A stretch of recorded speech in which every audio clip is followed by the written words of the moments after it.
Hola, muy buenas tardes.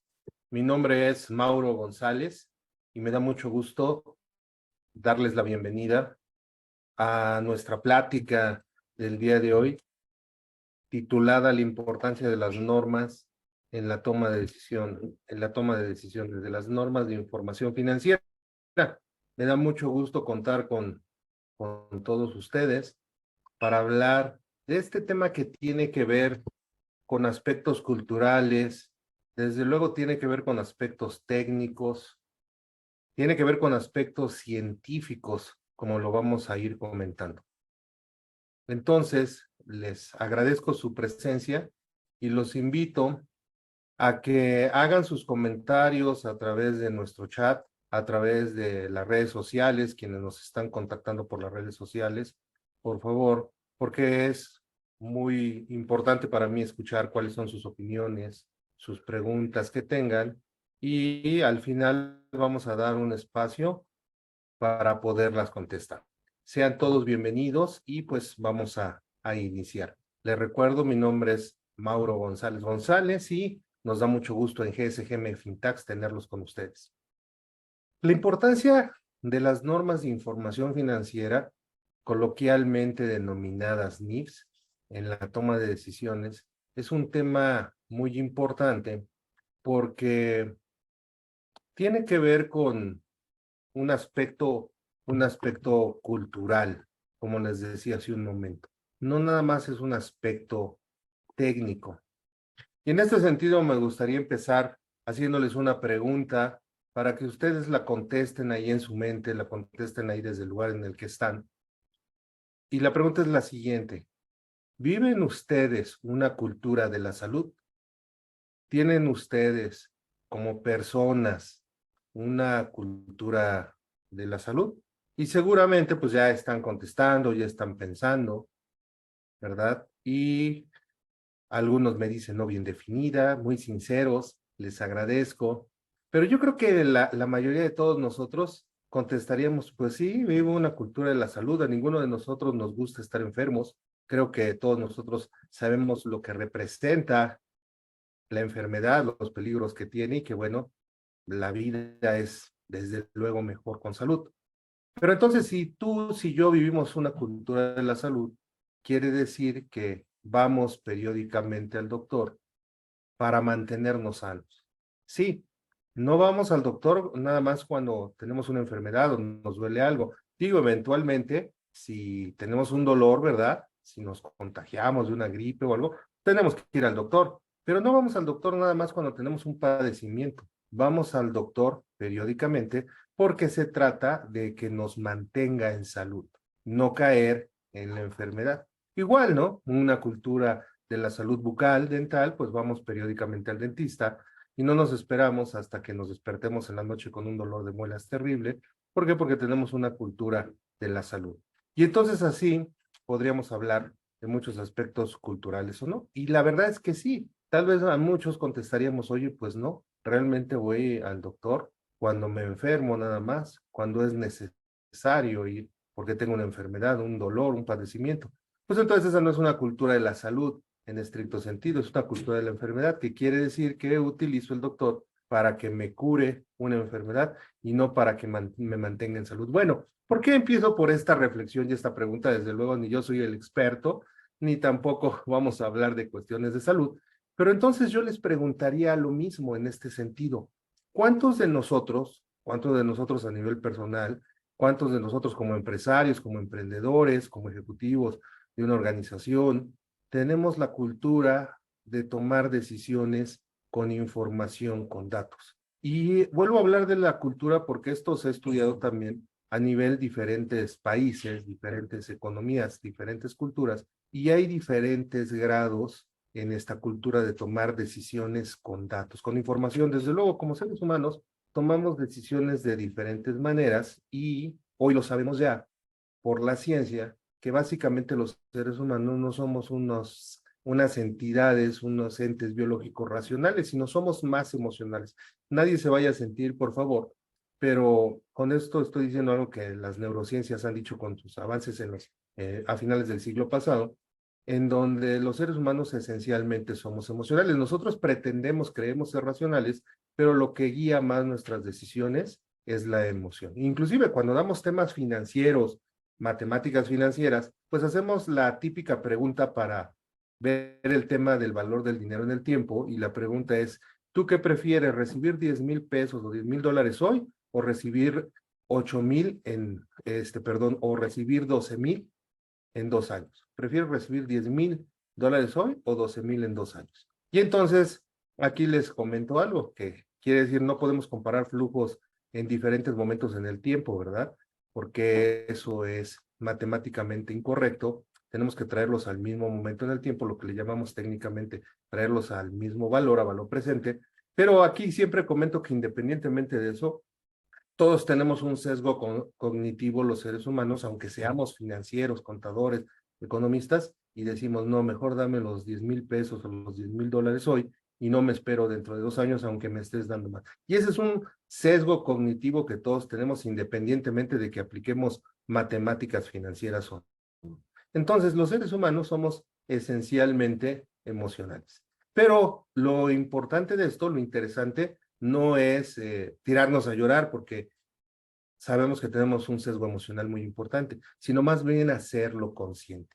Tenemos que ser conscientes de que tenemos que asistirnos, tenemos que apoyarnos, tenemos que hacer conciencia, hacer un alto para saber que si nuestras decisiones únicamente se van a basar en la parte emocional, son más propensas a ser erróneas.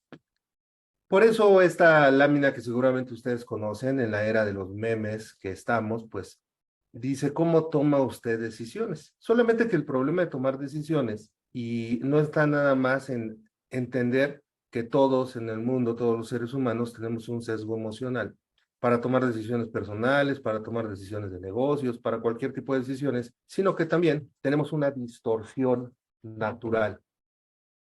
Otra pregunta, ¿no? Estoy muy preguntón, ¿no? Y si yo les dijera, ¿con qué vemos los seres humanos? ¿Con qué, gracias a qué órgano podemos ver los seres humanos? Pues también a lo mejor muchos de ustedes pensarían luego en el ojo. Gracias a los ojos, gracias a la vista podemos ver. Pues no, tampoco es así.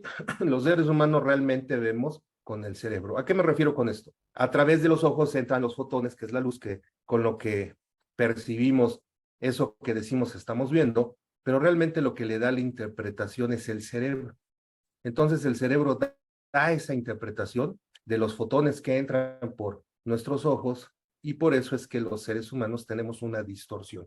Gracias a eso podemos ver figuras que están en una sola dimensión, en un dibujo, en una pantalla, las podemos ver en tercera dimensión. Pero esa distorsión puede servir para bien o puede servir para mal. A veces esa distorsión hace que interpretemos cosas como peligrosas que no lo son, como cuando entramos a un cuarto a oscuras y vemos algo colgando, pues pensamos que es un animal o que es una araña, y resulta que no es. Es un objeto que no hace daño, pero ya que prendemos la luz y vemos claramente o con mayor detenimiento, vemos que no era algo que representara peligro.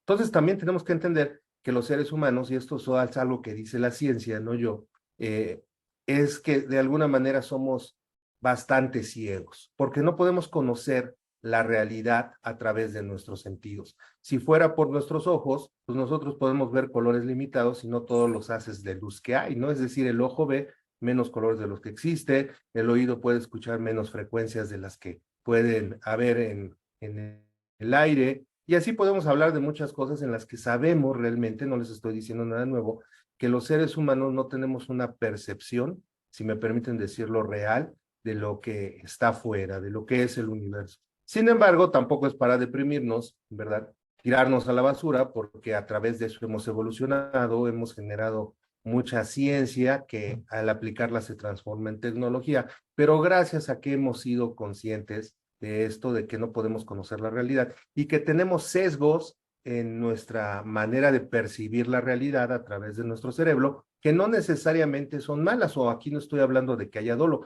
es una característica natural. Por eso esto que vemos en este dibujo, en donde de un lado podemos ver que hay 4 barras y del otro lado 3, se da en la realidad. Y les vuelvo a decir, no necesariamente porque tengamos un defecto visual o cerebral, no, no necesariamente porque haya dolo, ¿no? Porque una de estos personajes quiera mentirle al otro. sino que se da de manera natural. Claro, si a esto le agregamos que puede haber también maldad, pues entonces ya es otro punto. Pero en condiciones normales no podemos conocer la realidad. Y gracias a esto es que se ha creado la ciencia.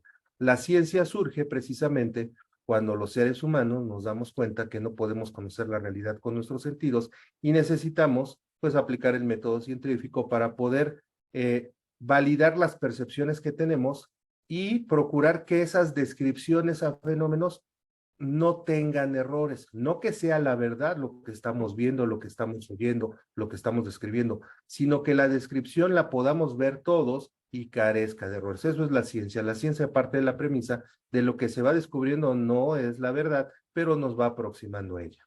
¿Por qué hablo de todo esto? Y les agradezco que no se hayan desconectado, porque muchos de ustedes van a decir, oye, pues creo que me conecté a una plática diferente al tema del que me invitaron. No, vamos a ver que esto tiene que ver con nuestro tema. Ustedes seguramente, si muchos de los que nos acompañan aquí son de áreas económico-administrativas, contadores, administradores, financieros, economistas, actuarios, de seguro conocen, perdón, y aquí se fue nada más una pequeña falla, ahorita vuelvo a compartir esta frase de Warren Buffett, que dice que la contabilidad es el lenguaje, la contabilidad es el lenguaje de los negocios. Vuelvo a proyectar para que puedan ver lo que estoy proyectando. La contabilidad es el lenguaje de los negocios. Esto dice este magnate, empresario, inversionista, que ha escrito muchos libros sobre los negocios, sobre la inteligencia financiera, ¿no? Pero les voy a presentar también otra expresión, y esta es de otro empresario inglés, menos conocido, que se llama Auguste de Toffe, y que dice, un balance es inevitablemente falso. Aquí no va más allá de una frase. Dice, un balance es inevitablemente falso porque bien se han anotado las cosas por lo que han costado, y lo que han costado no es generalmente lo que valen, y, se pretende anotarlas por lo que valen, y cómo queremos saber lo que vale una cosa que no sabemos cuándo y a qué precio venderé.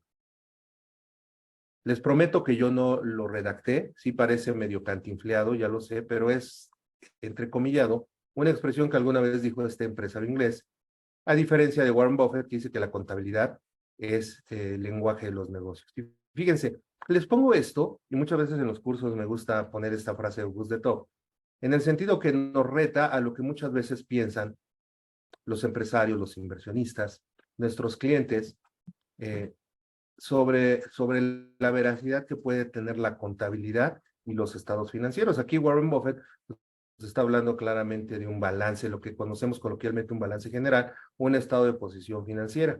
Y a veces los empresarios, los inversionistas, los emprendedores pueden decirnos, sobre todo si no tienen este perfil financiero o contable, dicen, oye, pero el único que cree en ese balance, en esa contabilidad eres tú y el fisco, pero eso no es lo que refleja realmente el valor de mi empresa, porque si me dices que estaría loco si vendiera mi empresa al valor que me dice tu balance general. Y en cierta manera tiene razón este empresario. Me gusta poner esta frase a muchos de los participantes en mis cursos cuando estamos hablando de estos temas, porque como les digo, nos reta a pensar, a reflexionar, y siempre les digo, díganme la verdad, ¿qué piensan? ¿Tiene cierta razón este empresario o no tiene razón en absoluto? Y desde luego este empresario lo dice desde la perspectiva de que los valores van cambiando. Los valores no son siempre los mismos. Una entidad es un ente en movimiento, en constante transformación, y esperemos que esa transformación sea para evolucionar. Es como el cuerpo humano. Y desde luego, pues no habrá también quien diga, pues un balance no me dice la verdad porque está preparado para otros objetivos, como pudiera ser el fiscal, ¿no? Para efectos impositivos, para efectos fiscales. ¿Por qué? Porque hay que seguir ciertas reglas que piden las disposiciones fiscales, las leyes, el código, su reglamento, cuyo objetivo de la preparación de esta información financiera es cumplir con una obligación fiscal, no necesariamente establecer una métrica que permita conocer, medir la solvencia de una entidad económica. No porque la preparación de la información financiera no tenga mérito, no sea importante, no haya que prepararse, ¿no? Desde luego, pero no es algo hecho, la información para efectos tributarios no es algo hecho para poder medir y tomar decisiones de una entidad económica, sino para cumplir una obligación fiscal. Entonces yo siempre pregunto, si a mí me hubiera encontrado el empresario August de Toff y me hubiera dicho, a ver, Mauro, ¿por qué dices que un balance, tú crees que un balance es inevitablemente falso? Siempre me gusta decir, pues depende de dónde sale ese balance, porque si ese balance sale de la contabilidad, pues entonces inevitablemente va a tener distorsiones, imperfecciones que no te van a poder permitir medir correctamente. Desde luego el empresario abre los ojos muy grandes y me dice, oye, ¿de qué me estás hablando? ¿Cómo que una contabilidad no es una información contable? ¿Lo estás diciendo tú como contador? Sí, porque la base de información confiable para poder medir una entidad económica de manera objetiva se llama información financiera.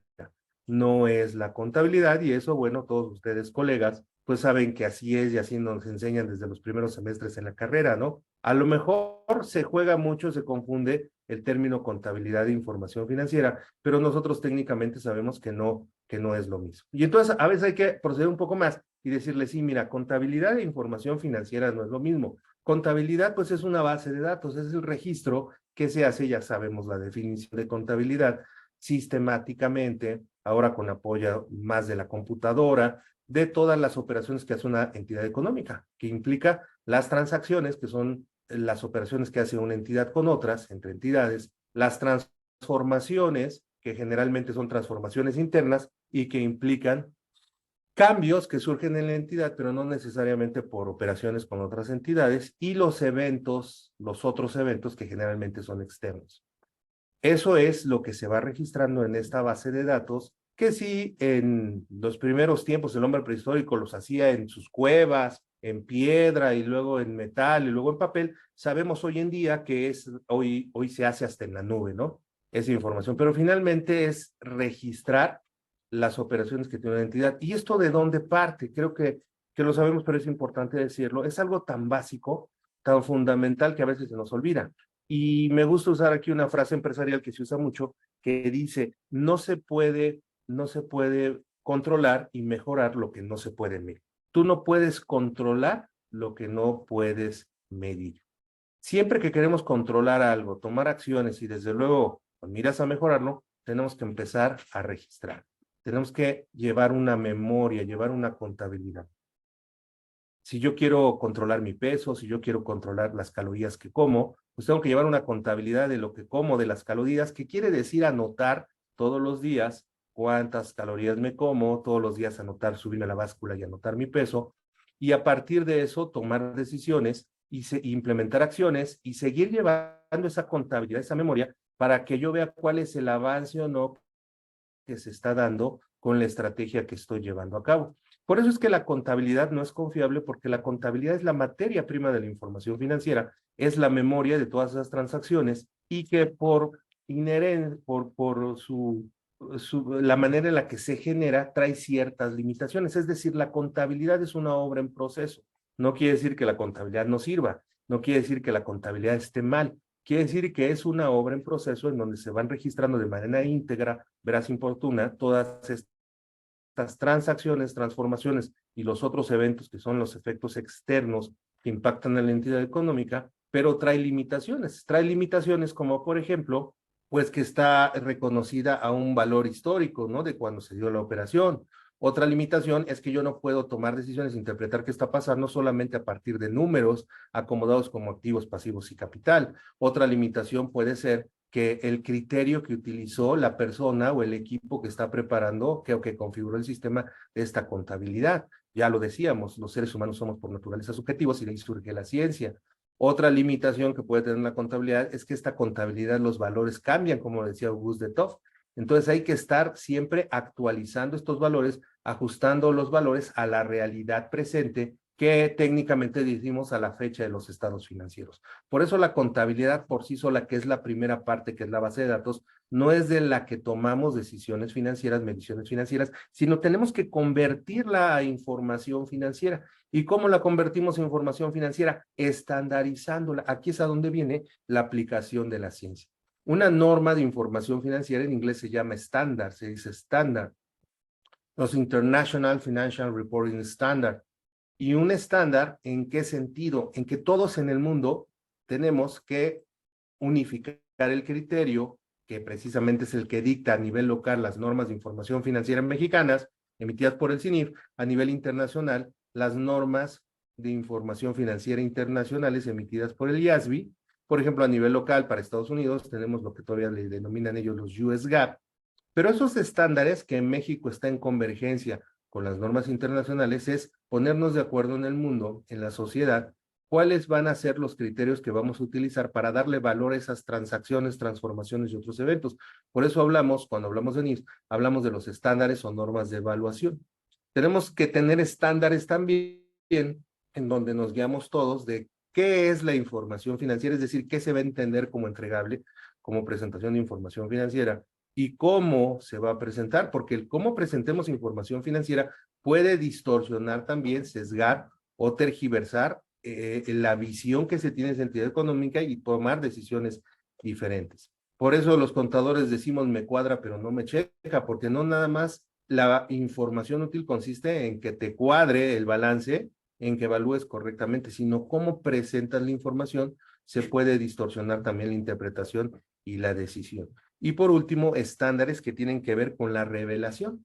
Es decir, la información financiera no nada más son números en estados financieros, eso no es información financiera. Entonces, ¿qué? Pues son estados financieros con números. Para hablar completamente de lo que se denomina información técnicamente información financiera, tienen que estar acompañados estos estados financieros ya evaluados y presentados de acuerdo a las normas, tienen que estar acompañados de notas en las cuales se revelan aspectos muy importantes que tienen que ver con la situación presente de la entidad económica, con las decisiones presentes que se están dando de la economía, con los efectos del entorno, cómo le están impactando a esta entidad económica y desde luego comentar también, revelar criterios que utilizaron para aplicar las normas de información financiera, porque aunque es una norma que todos debemos de seguir de manera obligatoria, ya lo veremos ahorita más adelante, implica todavía el hacer análisis, el hacer juicios para poder llevar la información a su máxima utilidad. Por lo tanto,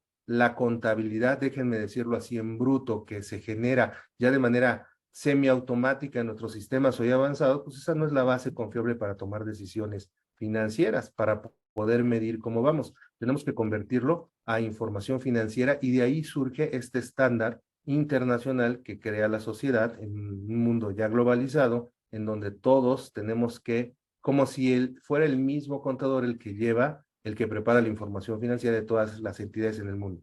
Aquí me gusta poner un ejemplo muy clásico o muy simple, pero imagínense que yo quisiera rentar mi departamento y desde luego pues tengo que anunciarlo y tengo que ponerle un valor y tengo que dar sus características y una de las más importantes es las dimensiones que tiene. Imagínense que a mí se me ocurriera medir las dimensiones de mi departamento que voy a poner en renta con botellas de agua. Me encuentro una botella de agua y a través de las botellas de agua, usándola, mido cuántas botellas de agua de superficie tiene. Desde luego es una locura hacerlo, terminaría con dolor de espalda seguramente, pero además es una medida arbitraria, como ustedes lo saben y seguramente por eso les está causando risa, porque primero que nada, pues puede estar bien medido, o sea, efectivamente si yo les digo que mide 38,000 botellas de agua, pues sí, no los estoy engañando, midió 38,000 botellas, pero no es una medida estándar, nadie la conoce, no hay un patrón, de qué botellas de agua me estás hablando, ¿no? Por lo tanto, no habría manera de comunicarme y el que estuviera interesado en el departamento no sabría si es confiable esa medición que le estoy dando o al contrario, precisamente porque quiero engañarlo, tal vez, por eso utilizo una medida arbitraria. Pero bueno, aunque no hubiera un dolo, pues es una medida arbitraria y seguramente los interesados me hablarían y me pedirían la conversión a una unidad de medida convencional, que quiere decir que todos lo conozcamos, el patrón, y podamos tomar decisiones. Y esa medida convencional en México serían los metros, ¿no? Dame los metros cuadrados del departamento. Si estuviéramos en Estados Unidos, a lo mejor me pedirían yardas o pies. Si estamos hablando de peso, usamos el kilo, ¿verdad? Los kilos y sus escalas. Si estamos en Estados Unidos hablamos de libras. Entonces, fíjense, este es un ejemplo cómo cada economía puede tener sus patrones de medida dependiendo del tema, pero en un mundo globalizado se requieren medidas también internacionales, como lo sabemos en lo que son pesos y medidas. Pues las normas de información financiera internacionales, las IFRS por su abreviación en inglés, eso pretende ser un patrón internacional que homologue las posibles medidas locales que pudiera haber, como en México, cuyas normas locales estamos en convergencia, están en convergencia, hemos decidido tenerlas en convergencia con la norma internacional y que permitan ser un patrón confiable y sobre todo objetivo, que elimine la subjetividad que puede tener el ser humano al poder darle la evaluación, la presentación y la revelación en el registro y presentación de información financiera. Por eso es que si a cualquier contador le preguntan cuál es la unidad de medida convencional, objetiva, confiable para medir una entidad económica, pues el contador les va a decir la información financiera preparada con NIFS. Así como un doctor les podrá decir cómo se mide la sangre o el peso o la presión arterial, pues un contador sabe que la medida oficial científica con este patrón internacional para medir una entidad económica se llama información financiera. Por eso la importancia, esto es lo que sirven, cuál es la utilidad de las NIFs o de las IFRS aplicadas en la preparación de esta información. No es otra obligación de una autoridad que nos está pidiendo de manera unilateral esto, no. Este estándar se crea por la sociedad, desde luego los interesados, los actores en el mundo económico financiero, pero participan diferentes organizaciones, diferentes actores para cuando se ausculta una norma y cuando se implementa y se aplica de manera obligatoria. Por eso, la unidad de medida para poder medir confiablemente una entidad económica no es la contabilidad, sino es la información financiera y desde luego que esté correctamente aplicados estos tres estándares. Cuando estamos hablando de los estándares, ya de alguna manera lo decía, pero el estándar más técnico tal vez se refiere a las normas de evaluación, que son los criterios que vamos a usar para darle valor a todas esas operaciones que van a dar lugar en activos, pasivos, ingresos, costos, gastos dentro de una entidad económica y que van a conformar esa estructura que conocemos y que plasmamos en el estado de posición financiera y que nos permite a los tomadores de decisiones saber cuáles son los recursos con los que cuenta una entidad económica a una fecha y de dónde vienen esos recursos. Y así poder también rápidamente poder analizar cómo está esa confrontación del costo de esos recursos contra la rentabilidad que den esos recursos. Estas normas de evaluación, el criterio, el estándar internacional es lo que conocemos como el fair value o valor razonable en su traducción al español. Este valor razonable se refiere a una medición, una observación en un mercado sobre los valores de salida que pudiera tener un activo o un pasivo. ¿Qué quiere decir? Observar a la fecha de los estados financieros cuál sería el valor de realización de un activo en las condiciones que está a la fecha de los estados financieros o cuál sería el recurso en el caso de un pasivo que se tendría que disponer a la fecha de los estados financieros para liquidar esa obligación o traspasarla a otros. ¿Por qué a nivel social se toma este valor razonable, este fair value así denominado, cuyas técnicas son varias para llegar a este fair value?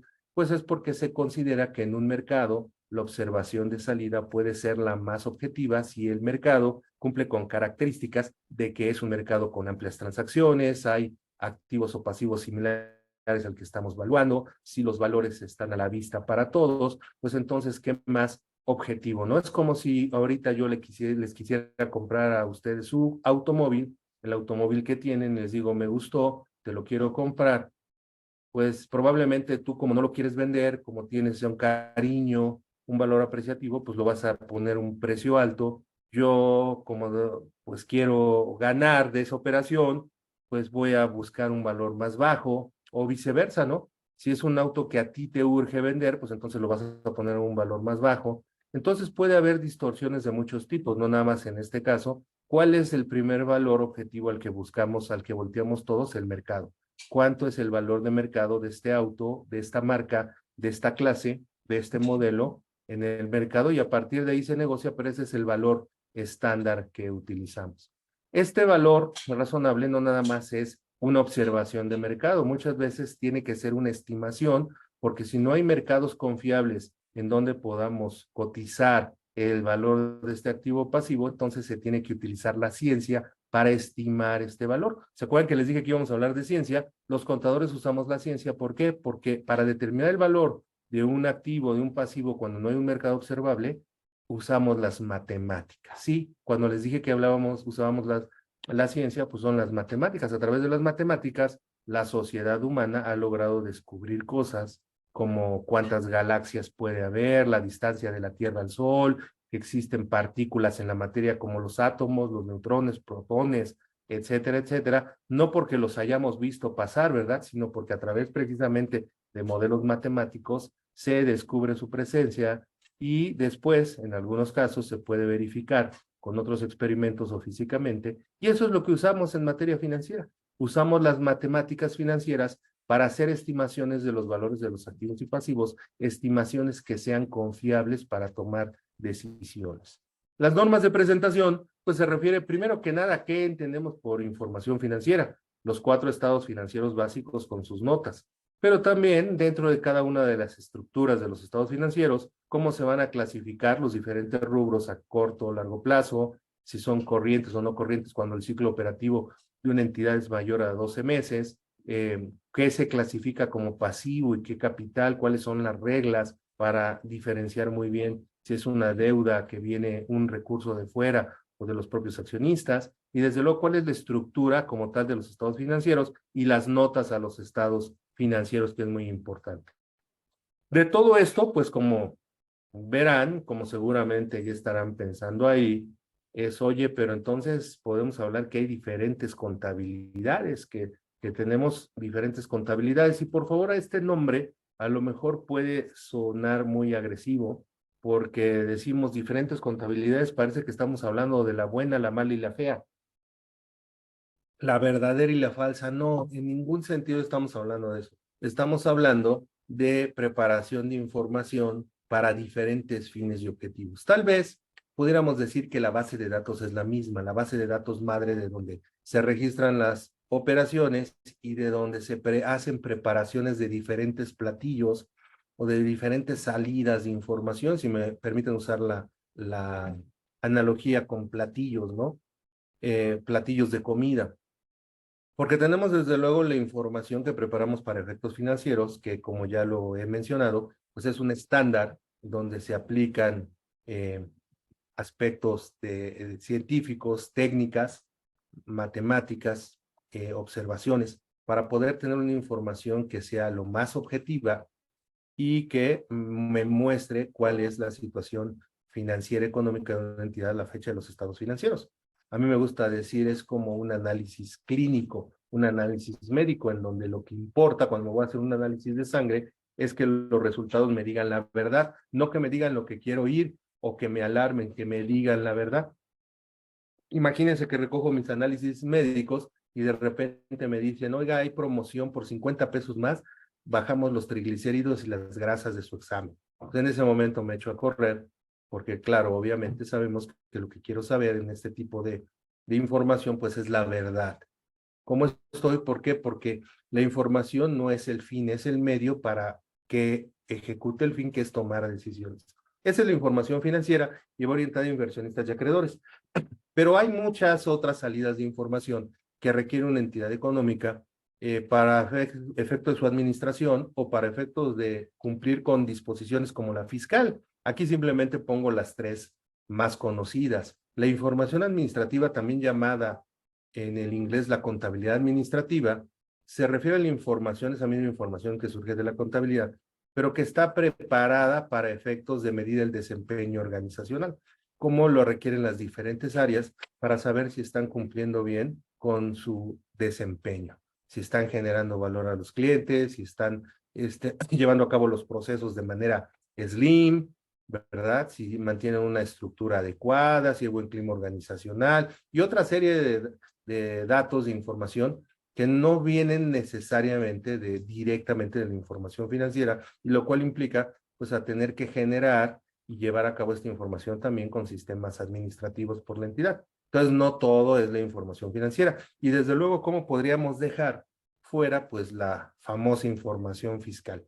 En México digo famosa información fiscal porque debido a que el 93, 94% de las empresas en México son de pymes, pertenecen al grupo de pymes, pequeñas, micro, pequeñas, medianas, pues entonces saben ustedes, esta es una estadística, no quiere decir que estén bien o esté mal, simplemente una estadística, en que mucho de la cultura organizacional de las empresas pequeñas, de las llamadas también familiares, pues tiene un enfoque más hacia la preparación de información, de llevar una contabilidad para efectos fiscales, pero en su proceso de crecimiento y evolución todavía no llegan a alcanzar, digamos, el tamaño, la madurez como para darse cuenta de la importancia que tiene la preparación de información financiera para tomar decisiones de negocios. Esto de ninguna manera, ni la información financiera y administrativa sustituye a la información fiscal. La información fiscal es una información muy importante que se requiere mucho talento, mucha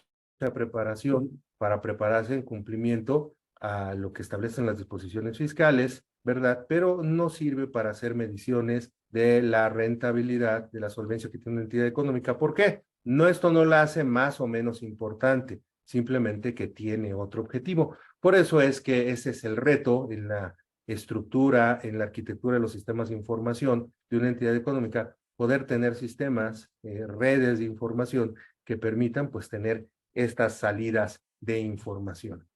Entonces, fíjense, esta es la base de poder tomar decisiones cuando tengo información financiera o no tengo información financiera. Es muy curioso esto que les voy a platicar. A veces cuando nos toca dar algún curso de análisis e interpretación de estados financieros o finanzas básicas para no contadores o estos nombres que se suelen ponerse a este tipo de cursos, pues vienen no contadores, vienen empresarios, emprendedores, inversionistas, que vienen a aprender a hacer análisis financiero. Y siempre en los primeros 10 minutos de repente les rompemos el corazón porque les decimos, si quieres hacer análisis financiero, tienes que tener información financiera. Y a veces se dan cuenta que por ahí tienen que empezar, ¿no? Que a lo mejor en sus empresas tienen información, preparan información para efectos fiscales, que esto es mucho de lo que primeramente las empresas empiezan a hacer y está bien, porque hay una obligación, ¿no? Pero todavía no se dan cuenta, todavía no dan el salto evolutivo a saber que la información es muy importante también para efectos administrativos y para efectos financieros. Vuelvo a decirles, esto a veces va mucho de la mano también con el tamaño de la empresa, con la evolución que va teniendo la empresa. Pero si estamos hablando de análisis financiero, si quieres tener información confiable para medirte, es decir, si quieres tener instrumentos de vuelo confiables, pues entonces tienes que tener información financiera. ¿Por qué no la información fiscal no me sirve? No, porque la información fiscal, bueno, tienes que hacer una preparación de la información fiscal, tienes que sumarle, restarle, acomodarlos, en pocas palabras, preparar información financiera para que la información sea confiable. Por ejemplo, les pongo el ejemplo más claro y más típico, las tasas de depreciación fiscal. Eh, Seguramente no es desconocido para muchos de ustedes, pues que las tasas para efectos fiscales no son necesariamente las tasas para efectos del estándar financiero que nos marca que tiene que ir en función en relación a la vida productiva que esperamos de un activo. La administración debe analizar con los expertos que tenga, con los interesados en las áreas, los expertos en los temas, cuál es la vida productiva que se espera de un activo de larga duración. Y eso es lo que va a determinar su método y por lo tanto su tiempo de depreciación. Mientras que para efectos fiscales, también, aunque no seamos fiscalistas, sabemos que se tiene que aplicar de manera estricta lo que dice la ley del impuesto sobre la renta. Pero eso no concuerda con la realidad. Por eso muchas veces otra vez el empresario nos dice, oye, ¿por qué tengo un activo que sigue siendo productivo, sigue en funcionamiento y sin embargo en mi contabilidad ya lo tengo depreciado? Pues más bien estás viendo la contabilidad fiscal. En la contabilidad fiscal pudiera estar depreciado, pues si la tasa que establece la ley es más alta. Pero la verdad económica es que no está depreciado si todavía sigue siendo productivo. Ahora, cuando de repente el empresario PYME me dice, no, es que es la única contabilidad que tengo, digo, bueno, pues entonces ahí sí te das cuenta por qué no te está reflejando la realidad económica. Y así podríamos hablar, por ejemplo, del deterioro de tus activos, porque en el mundo en el que vivimos, con los grandes cambios de tecnología, la obsolescencia tecnológica es un aspecto muy importante en el valor de tus activos, porque tú puedes tener un activo que todavía puede estar funcionando 5 años más o 10 en perfectas condiciones, pero ¿qué crees? Que hay una obsolescencia telefónica digo, una obsolescencia tecnológica, porque va a salir una tecnología que va a desplazar la maquinaria, el equipo que hoy estás usando. ¿Por qué? Porque va a ser más productivo, porque va a ser menos contaminante, porque hace menos ruido, porque ya se va a alimentar de energía renovable, energía verde, etcétera, etcétera. Entonces, pues aunque pueda seguir funcionando, digamos, 10 años más tu equipo, pues no tiene más que de vida 3 años más. Y eso le llamamos el deterioro de los activos de larga duración. Y luego, si ahí a eso nos vamos a otra serie de mediciones que precisamente los estándares de normas de información financiera nos llevan para poder medir de manera más precisa cuál es la rentabilidad, cuáles son los gastos y sobre todo asignar esos gastos e ingresos de manera correcta, de manera simétrica en los periodos contables y de esta manera poder saber realmente cuál es la rentabilidad que tiene la operación, pues eso no lo encontramos en otro tipo de información, como en la información fiscal, porque no es el objetivo. Vuelvo a decir, con esto, y quiero ser muy enfático, no estoy diciendo que sea mejor o no la información fiscal o financiera, todo es importante, pero tiene objetivos diferentes. La información administrativa, pues va muy relacionada con lo que conocemos como el balance scorecard, ¿no? Saber, desde luego, cómo están las finanzas, que se toma de la información financiera, pero saber cuál es mi capacidad de generar valor a mis clientes, de mantenerlos, la eficiencia de mis procesos y toda mi estructura, ¿no? Empezando por el capital humano, bien capacitado, motivado, etcétera, etcétera, que son los indicadores del balance scorecard. Por eso, toda entidad, pues que pretenda mantenerse, que pretenda continuar, ser competitiva, pues debe de entender estas diferentes necesidades de información para medir su capacidad económica, para medir su desempeño y en la última, pues para poder hacer un cumplimiento adecuado de sus obligaciones fiscales. ¿Qué implica, un poco resumiendo hasta aquí, qué implica entonces tomar decisiones? Tomar decisiones no lo debemos dejar nada más a la parte intuitiva o a la parte emotiva, ¿verdad? O a la parte técnica del conocimiento que cada empresario tenga sobre lo que es su empresa, ¿no? Cómo hacer libros, cómo fabricar teléfonos, cómo vender llantas. Cada empresario sabe y tiene ese conocimiento, pero es necesario tener instrumentos de vuelo que nos guíen. Y fíjense, precisamente el poder preparar información financiera con estos estándares tiene sus aspectos importantes. Primero que nada, es un juicio profesional. Las normas de información financiera internacionales y las mexicanas se basan en un enfoque basado en principios. ¿Y qué quiere decir esto? No quiero entrar de manera muy técnica, pero quiere decir que no vamos a encontrar recetas de cocina en donde vamos a aplicarlas de manera lineal. Esto, por ejemplo, es un error que a veces los fiscalistas o una situación en la que los fiscalistas se encuentran cuando leen las normas de información financiera.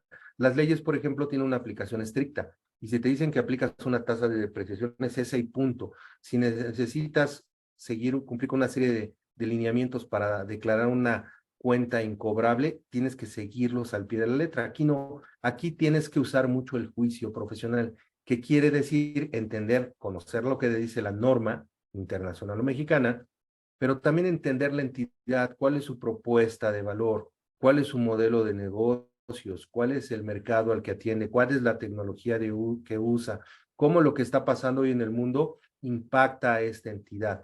En un mundo globalizado, todo lo que pasa en el mundo nos impacta a todos, pero en diferente proporción. Entonces, este juicio profesional no lo hace únicamente el contador o el preparador de información. Tiene que hacer un equipo multidisciplinario en donde entran los ingenieros, entran los abogados, entran las áreas comerciales. Por eso en un curso abierto de normas de información financiera, muchas veces no nada más vienen contadores, ¿no? Vienen actuarios, vienen ingenieros, vienen abogados. Es muy interesante porque pues todos ellos tienen que ver con hacer las mediciones adecuadas para poder preparar información confiable.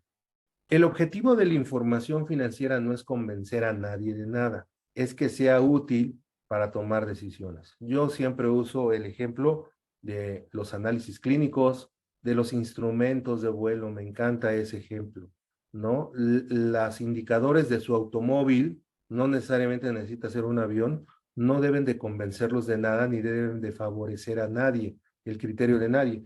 Deben de decir la realidad de cuál es la temperatura, cuál es la velocidad a la que van, cuál es el nivel de aceite. Y si está mal, si no es el que se espera, pues hay que tomar decisiones al respecto. Por eso es que nosotros tenemos un principio, un postulado que habla de esta utilidad que tiene que ver. Le llamamos características cualitativas de la información financiera, que lo que tiene que ver es que siempre debemos de velar todos los preparadores, y que ya hablé que es interdisciplinario esto, no nada más el contador. Por la información financiera debe ser útil para tomar decisiones. Esto, aquí me voy a poner un poco de sentimental, pero le da mucha dignidad a todas las carreras, todas las profesiones que participamos en el reporte financiero, porque hacemos algo útil para la sociedad en donde tenemos que tener una ética a prueba de balas. Tiene que servir para reflejar la realidad económica de la entidad y a partir de eso pueda tomar la administración decisiones. Y tenemos requisitos fundamentales que forzosamente tenemos que cuidar se cumplan, como la relevancia y la representación fiel, y otros que se llama de mejora, que tienen que ver con el juicio profesional. La situación en la que se encuentra la entidad, tendremos nosotros que ir nivelando, ecualizando, qué tanto buscamos que sea comparable, verificable y oportuno y comprensible, no en el sentido que le quitemos, sino que hay que equilibrar como si estuviéramos sazonando un platillo. Estas características cualitativas tienen que ver con la calidad. Las características de evaluación. Nosotros partimos de valores históricos, que es como se registra en la contabilidad todas las operaciones, pero esos valores históricos nunca se quedan así. Esos valores históricos los tenemos que ajustar, reevaluar de acuerdo a los lineamientos que nos dé el estándar para poder llevarlos a su valor más objetivo a la fecha de los estados financieros. Entonces, como decía Auguste de Tove, un balance es inevitablemente falso, pues a lo mejor a este Auguste de Tove le están dando una contabilidad, unos estados financieros del sistema, así tal cual, como salen, o a lo mejor jugando un poco con lo que hemos platicado, pues están dándole un balance desde la información fiscal, que no es lo idóneo para tomar decisiones financieras. Entonces, los aspectos de evaluación son aspectos muy interesantes y aquí es a donde aplicamos mucho de la ciencia y de la técnica, todos los que participamos en el proceso de preparación de información financiera y desde luego las matemáticas financieras. Si alguien, les decimos a los colegas, quiere entrar a la preparación de información financiera aplicando las NIFs o las IFRS, tiene que desempolvar sus libros de matemáticas financieras. Y por último, la supletoriedad. Estoy hablando nada más de algunos aspectos que son importantes. Para México, tenemos la indicación de que si no hubiera un tratamiento específico sobre una operación, tenemos que aplicar las normas internacionales de información financiera. Esto, desde luego, refiriéndonos a que las empresas públicas en México, esas por obligación, tienen que preparar información financiera con normas internacionales. Pero las empresas mexicanas no públicas, si hubiera alguna norma que no contemplara cómo se va a reconocer contablemente una transacción, pues tenemos las normas internacionales o cualquier otro grupo de normas. Esto pues cada vez da menos porque México está ya muy de la mano con la normatividad internacional que existe actualmente. Y por último, les hago la pregunta después de esta reflexión en nuestra breve charla. ¿Volarías sin instrumentos? Pues es una pregunta obvia, ¿verdad? Es una pregunta absurda. ¿Quién volaría sin instrumentos? Y entonces la reflexión es, ¿y entonces por qué llevas la dirección, administras una entidad económica sin tener información financiera? Fíjense, otras culturas.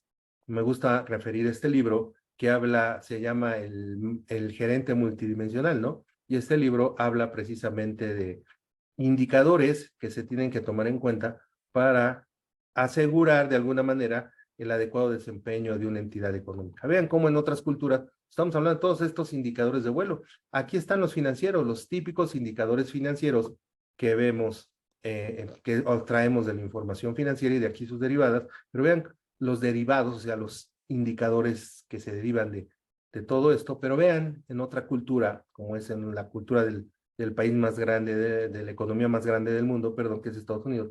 Vean cómo se va monitoreando con información administrativa las ventas, el mercadeo, las compras, la producción, la distribución, el servicio al cliente y desde luego las tecnologías de información hoy tan de moda.